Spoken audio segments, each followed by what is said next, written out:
Ancient Greeks were a marvelous people, and many of the things they invented, such as democracy, theater, and philosophy, remain just as important today as they were more than 2000 years ago. Of course, everybody knows about the great Greek battles of old, such as the one at Thermopylae, or the legends about Hercules and Achilles, as well as the brilliant minds of Plato, Socrates, and Aristotle. That's why, in today's video, we're not going to talk about any of that. Instead, we're going to focus on the 5 facts about ancient Greeks that sound so crazy you're going to have a hard time believing they are true at all.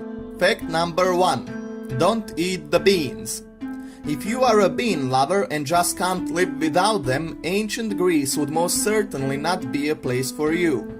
The ancient Greek diet did not contain a lot of beans, but it wasn't due to the uncomfortable bodily gases that they cause after consumption, as you might have assumed. You see, we love to think of ancient Greeks as of rational people that contributed immeasurably to philosophy and science with their logical thinking. And while that may very well be the case, it doesn't apply here, as the reason for them not eating beans was a lot more superstitious. Many of the ancient Greeks preferred not to eat beans as they believed that they contained the souls of the dead. It is not clear how this belief, or rather a superstition, came to be, but it is speculated it had roots in the fact that beans can be poisonous to some people, as they can cause a disease known as favism, and for that reason even Pythagoras, yeah, that guy that caused you a lot of headaches in geometry class, refused to eat them. Well then, better take your chili beans elsewhere. Fact number 2. Good luck if you're a ginger, because you're going to be a vampire in your next life. Wow, it's really starting to look like these guys weren't all that rational and wise after all, doesn't it? So yeah, here's another crazy superstition the ancient Greeks believed in. They really did think that if you were a redhead, you were going to turn into a vampire after you died. This superstition probably has roots in the Greek mythology, namely in the 3 female vampires described there, called Empusae, Lamia, and Striges, who were said to feed off the blood of children and young men. Red-headed people were also seen as wildly unpredictable, passionate, and dangerous by the ancient Greeks. The connection made between gingers and vampirism may also stem from the fact that due to their skin complexion, they could not stand in the hot Greek sun for long, which would seem weird and suspicious to the tanned Greeks who'd have no problems doing the same. I wonder if the belief that gingers have no souls also comes from the ancient Greeks. Ginger people do have souls, alright? Fact number 3. Don't know how to approach your crush? Just throw an apple at them. Yeah, I don't think the ancient Greeks would make for good wingmen, but I have to admit their methods were quite unique.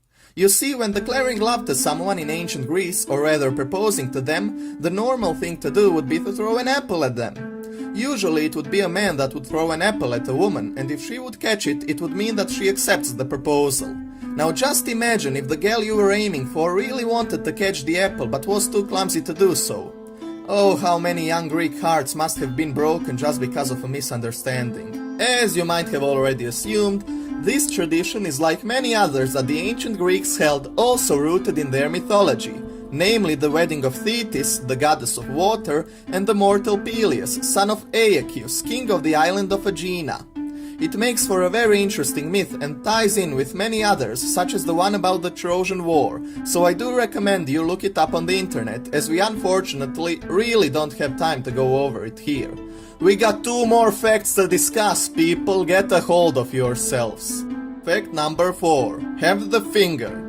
Sorry about that, but hey, if we're being honest, you have the ancient Greeks to thank for it. And this time, it's not some mythical god who's behind the, well, I guess you could call it a tradition, but a once living, breathing Greek philosopher who lived in the 4th century BC.